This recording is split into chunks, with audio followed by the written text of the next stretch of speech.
Senate इंतखाबात के लिए वोटिंग खुफिया होगी। सुप्रीम कोर्ट की राय, इलेक्शन आइन के आर्टिकल 226 के तहत होते हैं। वोट हमेशा के लिए खुफिया नहीं रह सकता। सुप्रीम कोर्ट ने 4-1 की अक्सरियत से फैसला सुना दिया। सदारती रेफरेंस में पूछा गया सवाल कानूनी नहीं, राय के बगैर वापस भेज दिया जाए। जस्टिस याहिया अफरीदी का इख्तिलाफी नोट।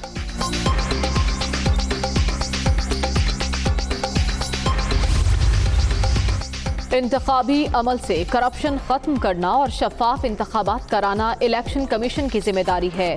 करप्ट प्रैक्टिस को रोकने के लिए जदीद टेक्नोलॉजी का इस्तेमाल किया जाए। तमाम इदारे इलेक्शन कमीशन की मुआवनत करें। सुप्रीम कोर्ट की तहरीरी राय जारी।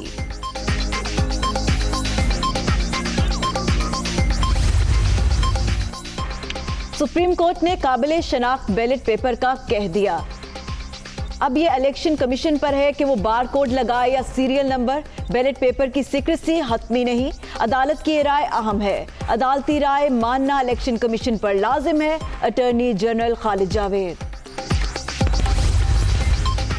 सुप्रीम कोर्ट की राय पर इलेक्शन कमीशन में अहम बैठक। चीफ इलेक्शन कमिश्नर की ज़ेर सदारत इजलास। सेनेट इलेक्शन के हवाले से अदालती राय और हुकूमत की इस्तदा पर गौर। डीजी लॉ की ब्रीफिंग।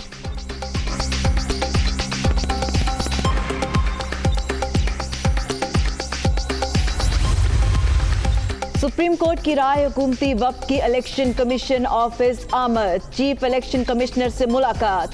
सेनेट इंतखाबात में शफाफियत के हवाले से इकदाम पर बातचीत। इलेक्शन कमीशन को काबिल शनाख्त वोट के इस्तेमाल के लिए कहा। वफाकी वज़रा।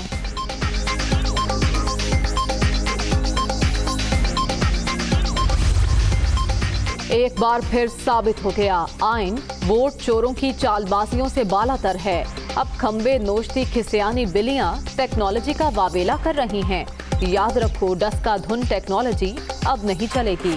वोट की ताकत से डरते क्यों हो? मरियम नवाज का ट्वीट। ये आरटीएस के जरिए आए हुए लोग जो हैं, ये दोबारा से सेनेट के अंदर आरटीएस चाहते हैं। सुप्रीम कोर्ट की इस फैसले को अपने मानी पहनाना और अपने मानी बनाकर इलेक्शन कमीशन के ऊपर जाकर धावा बोलना, ये मैं समझती हूँ कि इदारों को प्रेशराइज करने की जो है वो एक साजिश है। सदर मुमलिकत इस्तीफा दें या उनका मुआखजा किया जाए, मुस्लिम लीग नून का मुतालबा। वफाकी वज़रा ने किस कानून के तहत इलेक्शन कमीशन पर धावा बोला? अब दादागिरी दोबारा नहीं चलेगी। लीग रहनुमा मुस्लिम लीग नून अज़मा बुखारी की मीडिया टॉक। फरदौस आशिक अवान पर भी तनकीद। अरमानों पे हौस पड़ी है। उन्हें अब समझ आ गई है कि जिनको खरीदो फरोख्त करके अपने मफाद के लिए इस्तेमाल करना चाहते थे, वो तमाम बकरे उनके हाथ से निकल गए हैं। सुप्रीम कोर्ट के फैसले से पीडीएम क़यादत के अरमानों पर औस पड़ गई। जिन्हें सियासी पिच पर एक ओवर खेलना नसीब नहीं हो, वो सेंचुरियों के ख्वाब देख रहे हैं। नादान बगैर खेले ही फतह के डंके बजा रहे हैं। इन्हें कहते हैं अभी तो पार्टी शुरू हुई है। फिरदौस आशिक अवान की मीडिया से गुफ्तगू।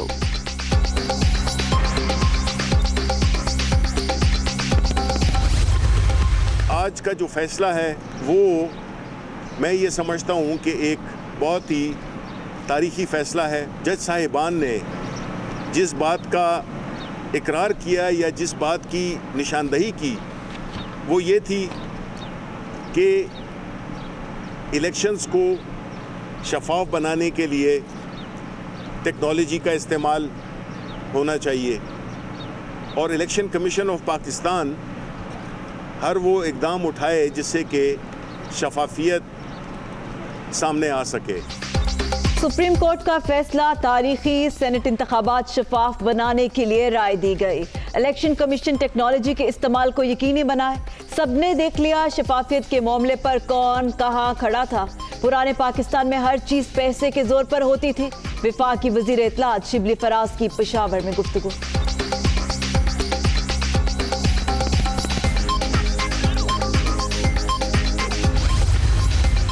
सुप्रीम कोर्ट का आईनी और कानूनी फैसला। सेनेट इलेक्शन दिलचस्प होंगे। इस्लामाबाद में हफीज शेख ही कामयाब होंगे, शेख रशीद को यकीन। बाकी सूबों में सेटलमेंट हो रही है। खैबर पख्तूनख्वा में भी फैसला शाम तक हो जाएगा। वफाकी वजीर दाखिला।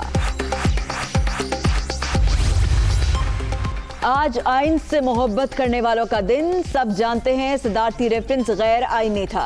पीटीआई अपने अरकान पर दबाव डालने के लिए रेफरेंस लाई। सुप्रीम कोर्ट में आइन और कानून की जीत हुई। तर्जुमान सिंध हुकूमत मुर्तजा वहाब।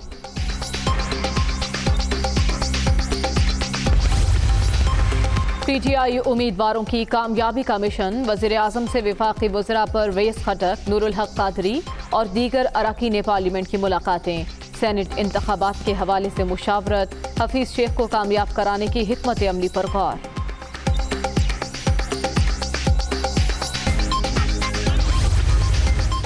सेनेट इंतखाबात, हुकूमती और अपोजिशन रहनुमाओं के राब्तों में तेजी। बलोचिस्तान में हुकूमती इत्तेहाद की मुत्तहिदा अपोजिशन को 4 नशिस्तें देने की पेशकश। हिज़्ब इख्तिलाफ 6 नशिस्तों के लिए डट गई। चेयरमैन सेनेट की बिला मुकाबला सेनेटर्स मुंतखब कराने की तजवीज़। हिज़्ब इख्तिलाफ का हिसाब बराबर करने पर इसरार।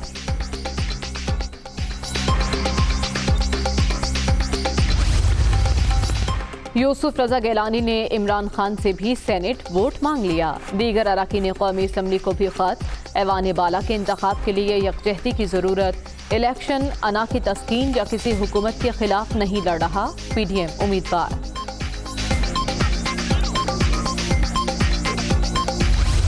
सेनेट इंतखाबात के लिए इंतखाबी मुहिम आज रात 12 बजे खत्म। मुकर्ररा वक्त के बाद सियासी सरगर्मियां गैर कानूनी तस्वुर की जाएंगी। खिलाफ वर्जी करने वालों के खिलाफ इलेक्शन एक्ट के तहत कार्रवाई होगी। Election commission.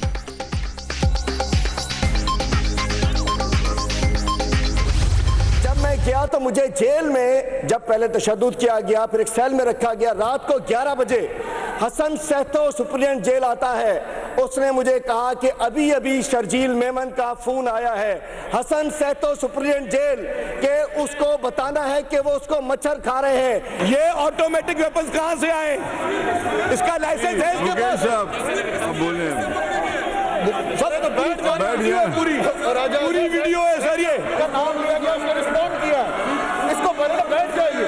ये क्यों खड़े? ये क्यों खड़े? सिंध असम्बली में फिर हंगामा आराई। हलीम आदिल शेख का शर्जील मेमन पर जेल में हमला कराने का इल्जाम। ऑपोजिशन लीडर के इल्जामात बेबुनियाद। ये जदीद हथियार लेकर हल्के में गए। सिंध में किसी की बदमाशी नहीं चलने देंगे, जियाले रहनुमा का जवाब।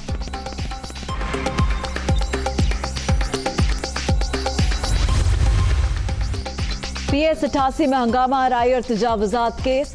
कराची की इंसदाद दहशत गर्दी अदालत ने हलीम आदिल शेख की दरख्वास्त जमानत मुस्तरद कर दी।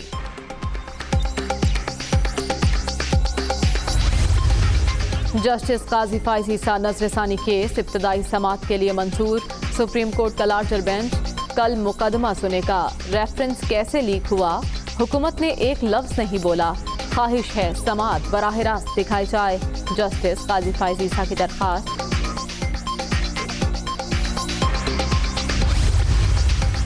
पाकिस्तानियों के लिए खुशखबरी। कोरोना वैक्सीन अब निजी शोबे में भी दस्तयाब। लाहौर का डॉक्टर्स अस्पताल वैक्सीन लगाने वाला पहला निजी अस्पताल बन गया। पहले मरहले में फ्रंट लाइन हेल्थ वर्कर्स को लगाई जाएगी। दूसरे मरहले में आम शहरियों को सहूलत मिलेगी।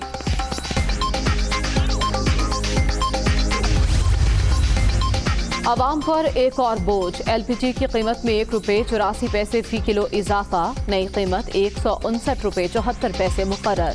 LPG का घरेलू सिलेंडर ₹21.78 महंगा। नोटिफिकेशन जारी। आर्मी चीफ का रावलपिंडी में लॉजिस्टिक तंसीबात का दौरा। जनरल कमर जावेद बाजवा को मुख्तलिफ सहूलियात और गाड़ियों की अपग्रेडेशन के हवाले से ब्रीफिंग। सिपा सालार ने बेहतरीन अंदाज में गाड़ियों की देखभाल करने पर वर्कशॉप की कारकर्दगी को सराहा।